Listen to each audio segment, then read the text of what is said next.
Om Swastiastu. Krama Bali dimanapun berada, salam sehat untuk semua. Pemerintah Provinsi Bali melalui Dinas Kebudayaan memfasilitasi 202 komunitas seni untuk melakukan pergelaran seni secara virtual. Fasilitasi ini merupakan wujud nyata keberpihakan pemerintah Provinsi Bali untuk tetap menjaga semangat kreatif seniman dan pekerja seni pada masa pandemi COVID-19. Saya berharap dengan pergelaran seni ini, seluruh krama Bali, terutama generasi penerus, semakin mencintai dan selalu bergerak untuk memajukan seni dan budaya Bali. Terima kasih, selamat menyaksikan. Om Santi Santi Santi Om. Merdeka! Merdeka! Merdeka!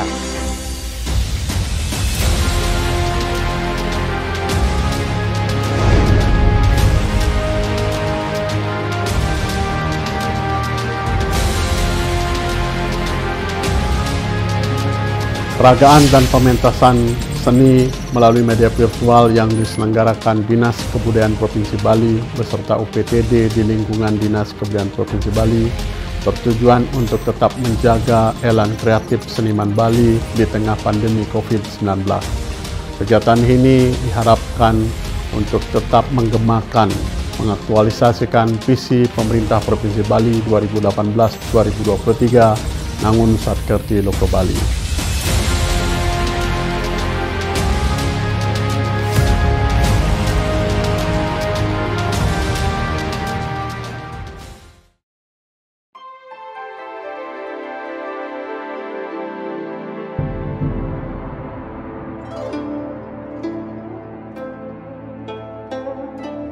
Kertas Padi berdiri di antara kita berapa teman seniman Bali, dan lahirnya pada tanggal 19 Desember 2018. Di sana kita mengadakan pameran dengan 2 pelukis dari China dan 14 dari Bali. Kita waktu mengadakan pameran itu sukses sekali. Berdirinya Rice Paper Bali adalah saya menghendaki bahwa seniman Bali bisa menggunakan rice paper secara baik dan benar, sehingga waktu melukis pun dibawa kemana-mana gampang, mudah, dan bahannya juga tidak terlalu mahal, dan efeknya kertas itu luar biasa bagusnya, sehingga kita mau buat karya yang pure, yang kontemporer, yang abstrak pun semua itu bisa terjadi. Saya ingin memperkenalkan bahwa rice paper itu penting sekali untuk seniman Bali, karena Bali senimannya kreatif sekali untuk menghasilkan karya-karya yang di luar dugaan kita, sehingga kertas rice paper itu dilipat pun tidak masalah, lecek pun tidak masalah. Setelah selesai kita ditempelkan di kertas, dia akan balik 100%, tidak ada lecek sedikit pun. Dan jika kita mau bawa, lipat aja juga tidak ada masalah apa-apa. Kita sudah ada berapa kali mengadakan workshop, sehingga teman-teman seniman Bali senang juga menggunakan rice paper. Dan bagi mereka satu pelajaran yang baru, karena efek kertas itu luar biasa. Mau dia pure juga bisa pure, mau dia realis tidak pure juga bisa. Itu rice paper ada berapa jenis juga sih, boleh katakan 3 jenis. Satu yang pure, satu yang setengah pure, yang satu tidak pure ada. Sehingga kita betul-betul mempelajari sifat kertasnya juga itu penting sekali.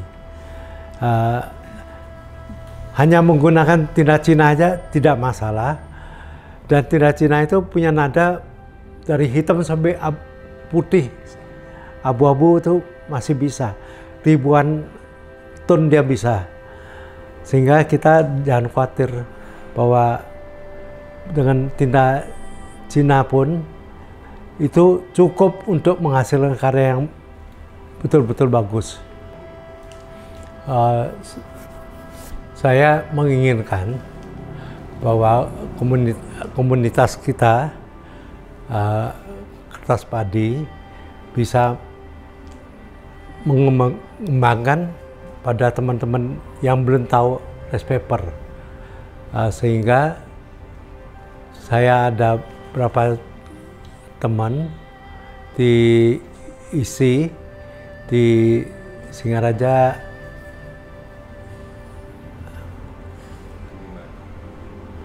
itu juga mahasiswa sudah mulai menggunakan rice paper. Jadi mereka juga bilang, kok luar biasa hasil karya mereka, beda dengan yang biasa. Dan saya juga ingin bahwa kita di Bali pun bisa menghasilkan karya biar dunia itu melihat bahwa karya dengan rice paper itu betul-betul bagus, dan rice paper itu sebetulnya sudah ribuan tahun, itu sampai sekarang masih awet dan tidak rusak. Kurang lebih 2000 tahun itu karya seni rupa Cina itu sudah ada. Dan pada 1500 tahun yang lalu salah satu kaisar khusus bikin semacam akademis di istana, bikin tinta Cina, rice paper, warna, itu sehingga sekarang kita pakai, dan betul-betul tidak ada perubahan terlalu banyak. Kualitas warna itu sungguh-sungguh menakjubkan dan betul-betul milik dunia sampai sekarang ini. Saya menghendakin anak-anak muda sekarang, seniman yang ada di Bali khusus, saya akan support semua teman-teman seniman untuk menggunakan rice paper, karena kita klub kertas padi akan support semua bahan-bahan itu pada teman, sehingga biar tidak diketahui barat bahwa oh rice paper itu tidak bagus. Mungkin mereka kan anggap barat itu lebih hebat, ternyata kanvas pun tidak sehebat rice paper. Kalau menurut teman dari Singapura memberitahu saya, kanvas itu bertahan kira-kira 400 tahun itu sudah harus ganti kanvas. Kalau rice paper tidak pernah ganti. Itu hebatnya rice paper.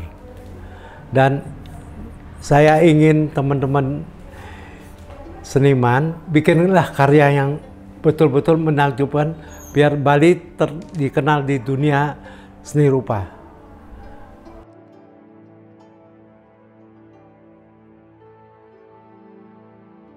Kertas padi itu memiliki khas yang unik sebenarnya gitu. Dia ada sesuatu yang membuat beda dengan kertas-kertas yang lain yang biasa kita pakai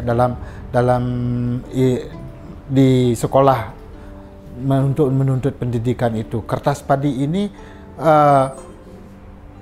mempunyai ciri khas itu susah di apa namanya ya, karena dia itu tidak bisa digosok begitu keras. beda dengan kertas-kertas yang lain gitu. Dia harus kita gunakan dengan rasa lembut. Nah, karena kertas padi itu memiliki bagian-bagiannya agak tipis sekali gitu.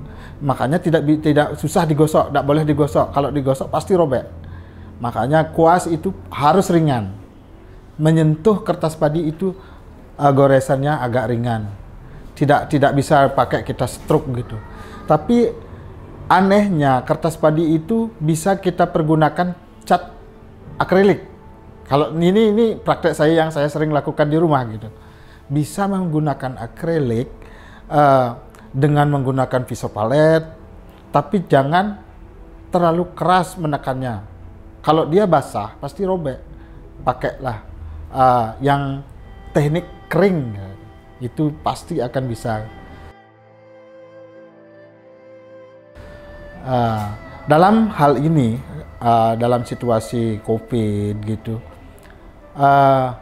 saya di rumah atau kegiatan-kegiatan saya selalu lakukan dengan menggunakan kertas padi sebagai eksperimen. Karena itu mudah dibawa, dia praktis dan gampang, bisa dilipat, masukin saku bisa. Karena kalau kita lukis nantinya bisa utuh kembali. Itu yang membuat kita mudah gitu jadinya. Kalau dilipat dimasukin di celana, di kantong gitu, kita membawa kertas padi kemana-mana. Nanti kita buat sket, walaupun kertas itu agak belicek gitu atau apa, akhirnya kalau sudah nanti diseket dan dikasih fresh, itu bisa normal kembali dia. Dikasih lem, di permukaannya dilem, ditempel di kertas yang baru lagi, itu nanti hasilnya pasti normal kembali seperti kertas biasa, nggak ada bekas lecekannya lagi. Itu enaknya menggunakan kertas padi gitu. Makanya saya dalam kegiatan pandemi ini selalu saya membawa kertas padi, kadang-kadang kemana-mana ke rumah teman, main lancong sambil sket gitu. Di dalam pandemi ini, dalam beraktivitas berkesenian saya selalu berbuat, selalu melukis, baik itu di media kanvas, di gini, tapi ini kayaknya tidak pengaruh, dan dengan ekonomi itu tidak berpengaruh di seni lukis. Yang penting kita bekerja gitu, berbuat, menghasilkan karya yang baik, itu pasti ada orang melirik gitu. Apalagi zaman sekarang kita bisa memperlihatkan atau menunjukkan karyanya lewat media sosial itu sendiri. Itu yang selalu saya lakukan pada saat kita diam di rumah gitu. Melakukan pekerjaan, kita coba posting ke media sosial itu. Media sosial itu sangat membantu dalam situasi seperti ini. Kita nggak bisa keluar ke rumah, terlalu banyak orang atau melakukan kegiatan apa, sering keluar juga kita merasa takut gitu. Itu sangat penting, media sosial itu sangat membantu untuk supaya teman-teman yang senang karya seni lukis supaya bisa dia melihat lewat media sosial itu juga gitu.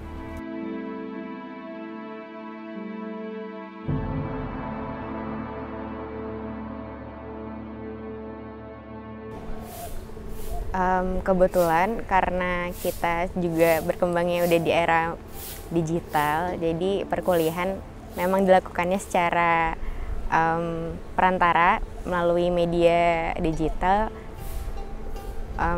cukup efektif bagi kita, khususnya kalau saya sendiri jurusannya DKV, jadi memang kebanyakan medianya juga digital, cuman perbedaannya hanya pada sharing diskusi dengan pembimbing atau dosennya. Itu ya tidak tatap langsung, itu kan agak beda aja di situ aja sih.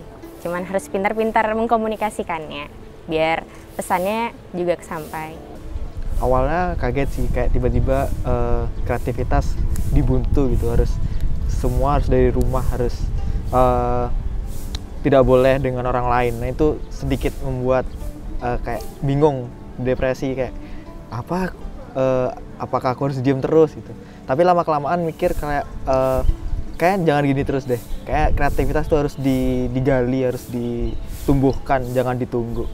Jadi akhirnya saya selama pandemi ini kreativitasnya masih mengalir terus. Kita jangan jadikan wabah ini sebagai alasan untuk tidak berkreativitas atau tidak berkarya. Mungkin melakukan hal-hal yang membuat kita ada ide gitu loh. Jadi kita harus kreatif juga mikirnya. Kalau emang nggak ada ide, mungkin melakukan hal yang kita sukain, mungkin dari situ bisa. Baca buku, searching, pinter-pinter kita aja sih sekarang menggunakan berbagai fasilitas yang adanya seperti itu. Nggak terlalu membatasi saya untuk berkreativitas, karena kalau di rumah pun kita bisa beraktivitas, berkreasi sebisa kita, karena tidak di kampus, di rumah pun bisa kita membuat karya gitu. Awal-awal pandemi emang membingungkan, ini kreativitas kita karena kita mau disimpan di rumah saja atau kita publikasikan, itu agak membingungkan. Tapi setelah itu mulai banyak belajar, karena dari pandemi ini kita kan banyak belajar hal baru. Jadi akhirnya karya-karya kita itu kita publikasikan melalui sosial media, terus ada diskusi virtual, terus akhirnya kita juga bisa bertemu dengan teman-teman dengan virtual juga. Jadinya kita memanfaatkan dengan betul apa yang namanya virtual di masa pandemi ini. Jadi kita yang ingin berkarya tidak bingung mencari platformnya kan. Idenya juga jadi tersalurkan. Ada audiensnya juga, audiensnya yang tidak terbatas sama sekali karena platformnya umum kan. Jadi semua orang bisa berinteraksi di platform itu, termasuk adanya pameran digital tadi online. Sangat memanfaatkan. Kalau teknologi itu besar pengaruhnya bagi kita sebagai milenial, terutama di bidang kreativitas, karena dari gadget itu sendiri kita bisa mencari inspirasi. Banyak sekarang aplikasi-aplikasi yang mendukung untuk kita banyak menjadi inspirasi gitu.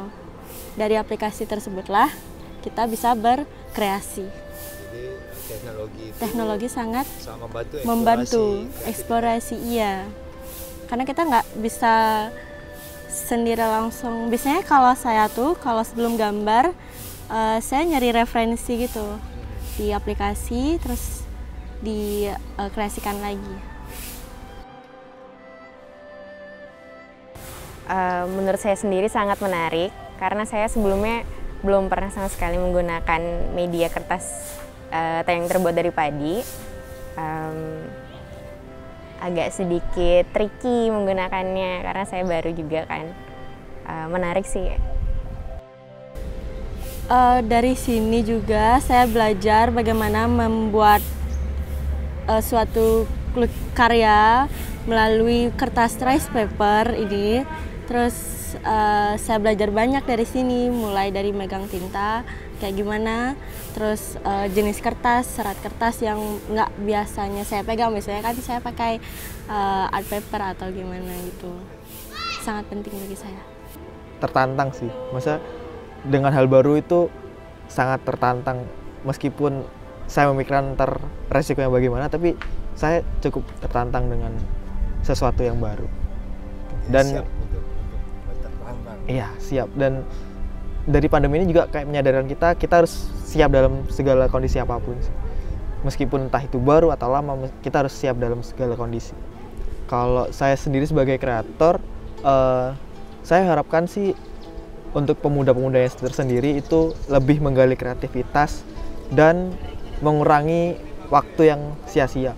Jadi sebenarnya kita mempunyai waktu 24 jam yang sama, tapi kita sendiri yang mengolahnya, dan saya harap pemuda-pemuda itu bisa mengolahnya dengan baik gitu. Meskipun ya ada waktunya tersendiri untuk hiburan, tapi jangan sampai kita terbawa hiburan itu.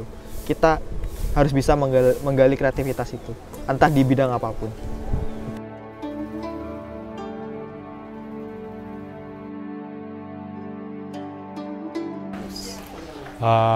Pertama memang salah satu tujuan dari perkumpulan kami yaitu Himpun Pelukis Batu Lelongan Batuan adalah ingin melestarikan salah satu seni lukis tradisional Bali khususnya gaya batuan. Itu salah satu tujuan kami, bagaimana cara melestarikan itu.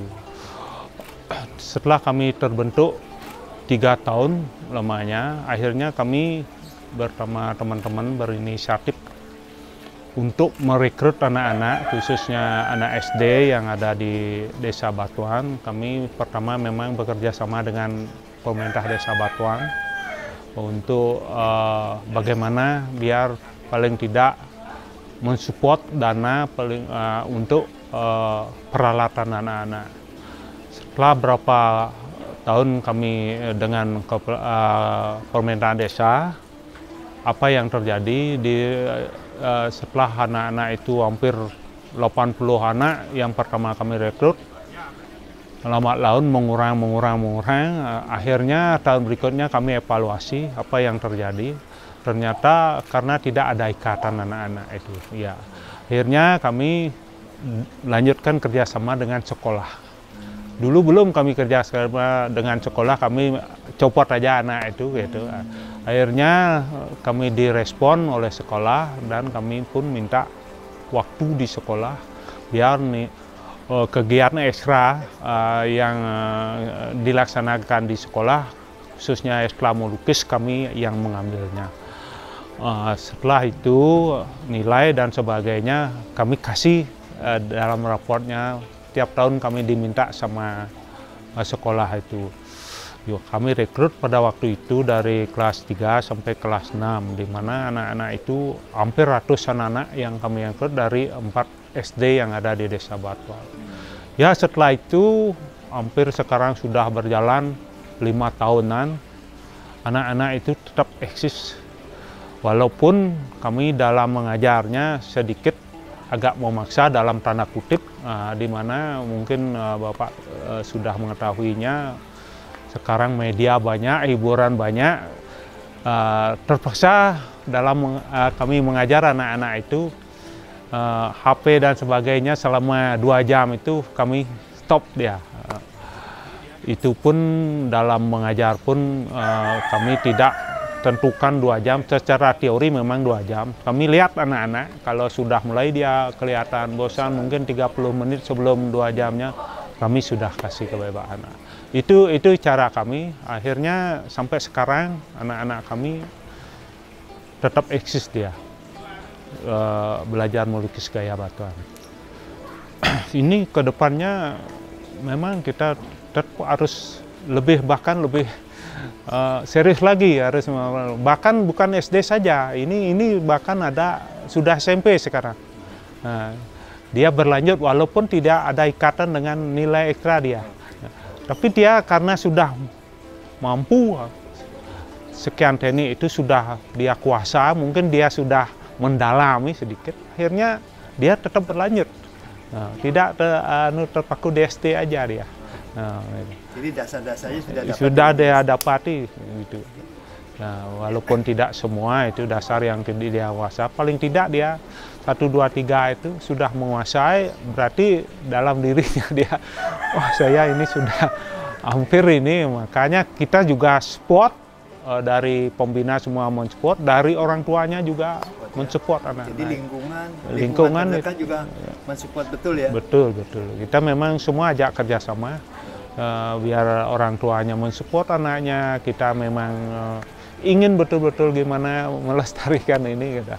Kalau tidak kita nanti mungkin lukisan gaya batuan mungkin sudah punah. Ini pun dari 100 anak ini belum tentu semua jadi pelukis. Mungkin 10 orang atau 5 sampai 10 orang jadi pelukis, berarti sudah ada regenerasi bagi kita. Itu. Kami tidak memaksa dia harus jadi pelukis. Tapi kalau di batuan itu, kalau mungkin tradisional semua itu, mungkin pertama sifatnya pasti ngayah. Ya, di samping dia untuk komersil dirinya sendiri, paling tidak nanti kalau dia sudah paling tidak SMA itu, dia sudah menguasai sedikit ini, Maya Adipuro dan sebagainya, banyak memang harus ada lukisan yang dia harus kerjakan di situ gitu. Ya Adipuro ada karya dan sebagainya, itu banyak yang harus dilukis, tidak harus dijual aja. Ini memang untuk ngayahnya pertama ini.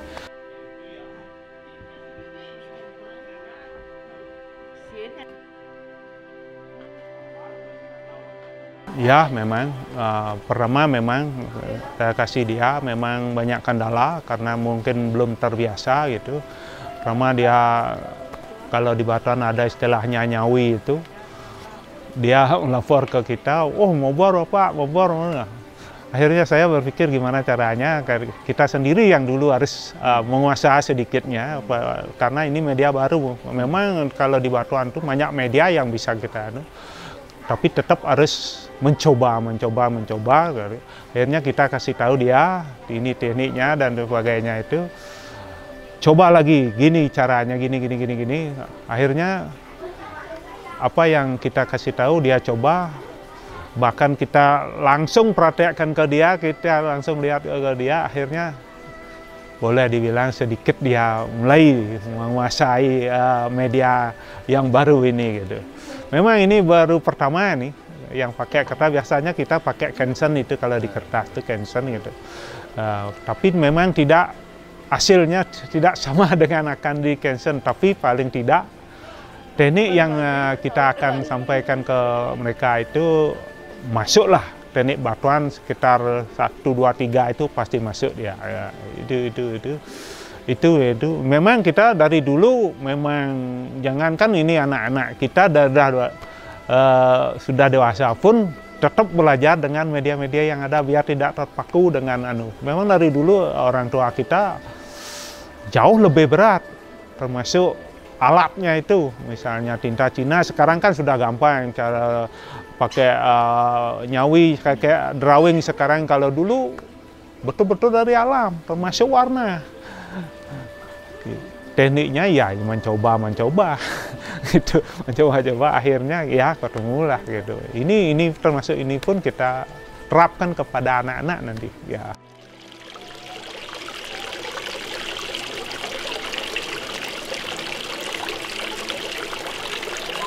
Ya, untuk kertas padi yang pikir positif saja ya. Cuma satu anak yang dengar agak terkejut juga. Kertasnya tipis, kayak kain, kayak kertas. Setelah dicoba, dia bilang mobor gitu cara bahasa Balinya. Terus dia bilang itu tantangan, kita coba. Generasi yang dulu lebih sulit, nggak ada kertas yang bagus, adanya papan, tirplek, dicoba pakai cat. Terus ini kertas padi, kita coba dengan tinta yang lebih kental dan akhirnya jalan. Sebagai pengurus yang pikir ini sangat baik sebagai tantangan baru untuk anak-anak generasi berikutnya, agar mereka tidak hanya terpaku dengan satu media. Dengan perkenalan baru kertas padi, mereka mencoba, dan yang lihat baru hari ini sudah lumayan ada hasilnya. Walaupun tidak seperti kertas-kertas sebelumnya. Jadi yang lebih banyak bercerita langsung dengan anak-anak bahwa kakek kita dulu hidup hanya dengan lukisan batuan. Jangan sampai hilang, kita harus belajar.